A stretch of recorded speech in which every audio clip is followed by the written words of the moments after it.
니콜라 제스키에르는 패션계에서는 입지전적인 인물로 통하며 동시대 디자이너 가운데 가장 주목받는 인물이자 인기와 영향력을 가진 디자이너로서의 명성을 쌓아나가고 있는 인물입니다.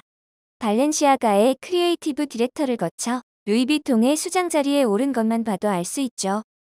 특히 니콜라 제스키에르가 발렌시아가의 크리에이티브 디렉터로 임명됐던 것이 그의 나이 25살 때의 일이니 그의 천재성을 인정받아 이뤄진 파격적인 조치인 것으로 보여집니다. 승마복에서 영감을 받은 2007년 발렌시아가 컬렉션은 전 세계적인 히트를 기록하기도 했습니다. 그때를 기점으로 니콜라 제스키에르는 패션계를 이끌어갈 차세대 주자로 거론되곤 했는데요. 이런 니콜라 제스키에르는 먼 훗날 해외에서 가장 위용을 떨치는 동양인 모델로 최소라와 인연을 맺게 됐습니다.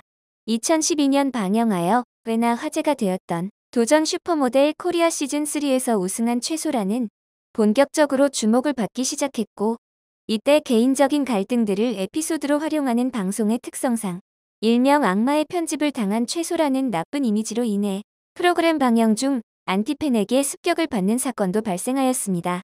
런웨이에 대한 욕심도 많고 악발이 근성이 있던 최소라는 빌딩 고공 촬영 때 1번으로 찍기로 했는데 다리가 아프다고 꾀병을 부려 순번을 맨 뒤로 미루고 중간에 다른 참가자가 사용한 소품도 추가적으로 사용하는 모습을 보이며 이래저래 밉상짓으로 욕을 많이 먹었습니다.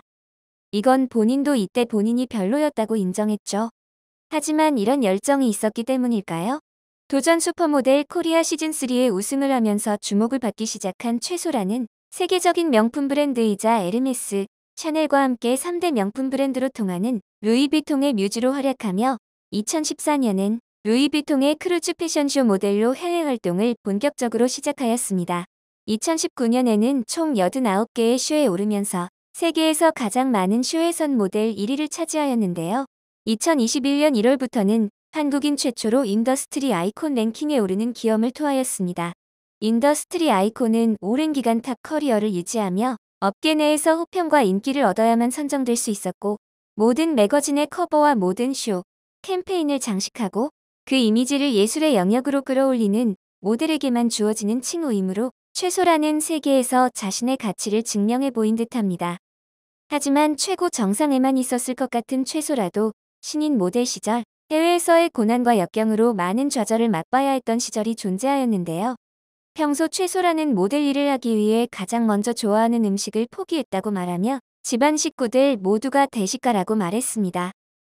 라면 한 봉지를 끓인다고 하면 그냥 한 봉지가 아니라 5개 번들로 들어있는 걸 한 봉지로 생각하며 그걸 혼자서 밥까지 말아먹고 무조건 닭도 1인 1닭이며 피자는 라지 사이즈로 한 판씩 먹는다고 해 놀라움을 자아냈는데요.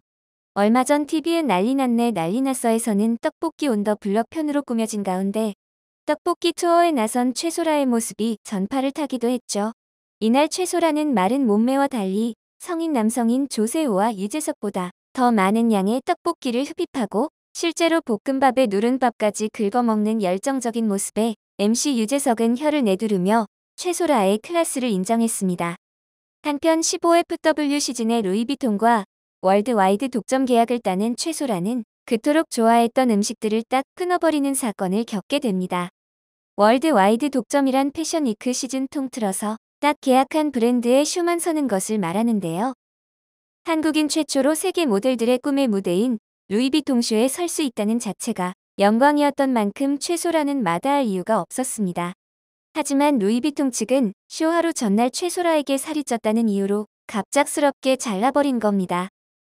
실제로 몸무게가 늘지는 않았지만 루이비통 측이 부어 보인다며 쇼 하루 전날 저녁에 취소를 하며 패션위크에서 가장 마지막에 하는 파리 패션쇼, 그 중에서도 제일 끝에 하는 루이비통은 독점 때문에 패션위크 내내 다른 런웨이는 서지도 못한 최소라를 버린 겁니다. 당시 신인 모델이었던 최소라에게는 소중한 기회를 날리며 다른 쇼에 설 기회마저 뺏겨버렸는데요. 스스로를 많이 채찍질하는 스타일인 최소라는 스스로 그 기회를 날렸다는 생각에 미친 듯이 살을 빼기 시작하며 5주 동안 물만 마시며 179cm 키의 몸무게는 45에서 46kg까지 만들었다고 털어놨습니다.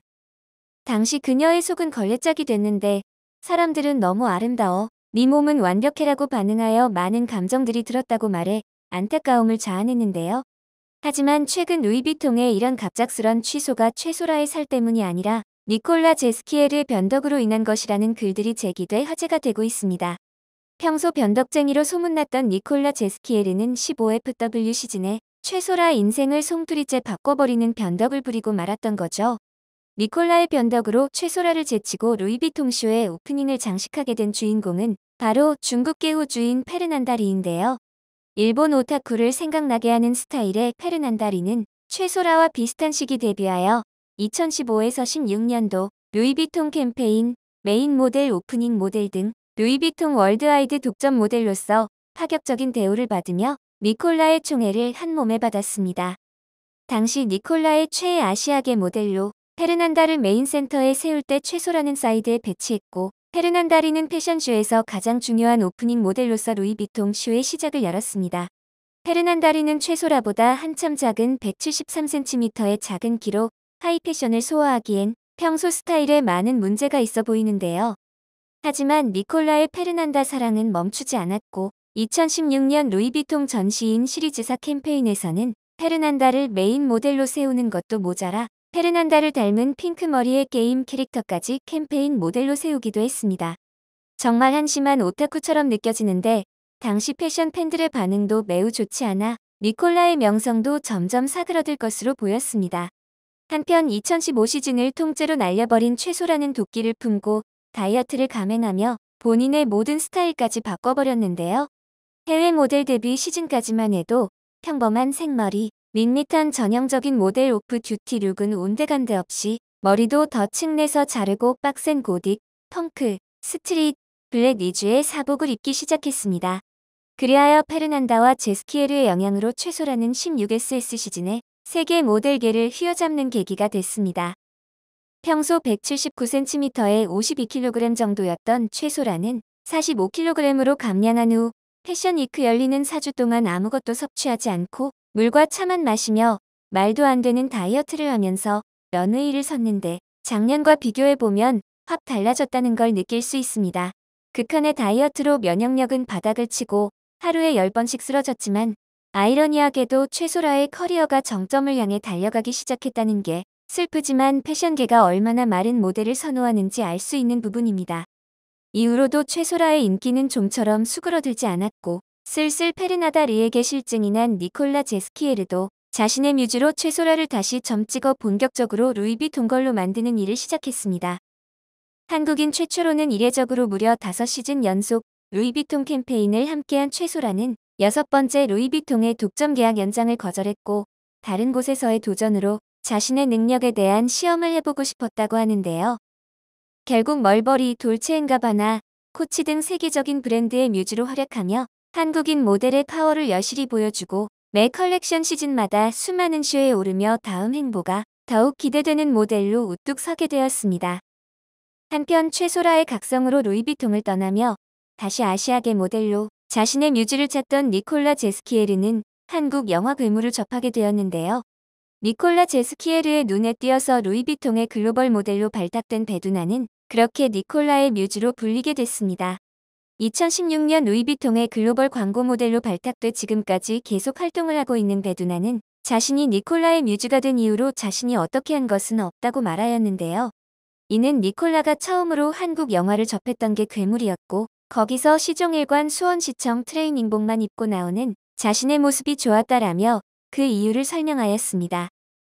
이후 니콜라는 베두나와 사적으로 만나보고 싶어져 그녀를 초대하였고 처음 만난 그 자리에서 니콜라와 베두나는 둘도 없는 친구가 되었다는데요. 지금까지 매년 지중해로 휴가를 같이 가고 있다고 하니 정말이지 둘 사이에 친분이 깊어 보입니다. 2016년엔 니콜라 제스키에르와 베두나는 보그 코리아 9월호의 커버를 함께 장식하면서 관심을 받기도 했는데요. 디자이너와 뮤즈를 뛰어넘어 절친한 친구 사이인 니콜라 제스키에르와 베두나는 위풍당당한 자태를 드러내며 강렬한 카리스마를 풍기며 품격 있는 비주얼을 과시해 시선을 사로잡았습니다. 이어 니콜라의 화보 촬영 인터뷰에서는 베두나 씨와 작업한 것에 대해 한국의 SF 액션 영화 괴물을 통해 배우 베두나를 처음 접한 이후부터 그녀의 개성과 신비로운 아름다움에 매료되었다며 베두나에 대한 사랑을 확인시켜줬습니다. 이처럼 이제는 자신의 뮤즈로 한국인만을 찾게 된 니콜라 제스키에르의 다음 뮤즈로 어떤 한국 모델이 뽑히게 될지 궁금해지는 한편 엄청난 노력과 뛰어난 실력으로 세계적으로 넓게 활약하고 있는 한국 모델들에게 경의를 표하는 바입니다. 영상을 끝까지 시청해주셔서 감사합니다. 구독과 좋아요는 영상 제작에 큰 힘이 됩니다.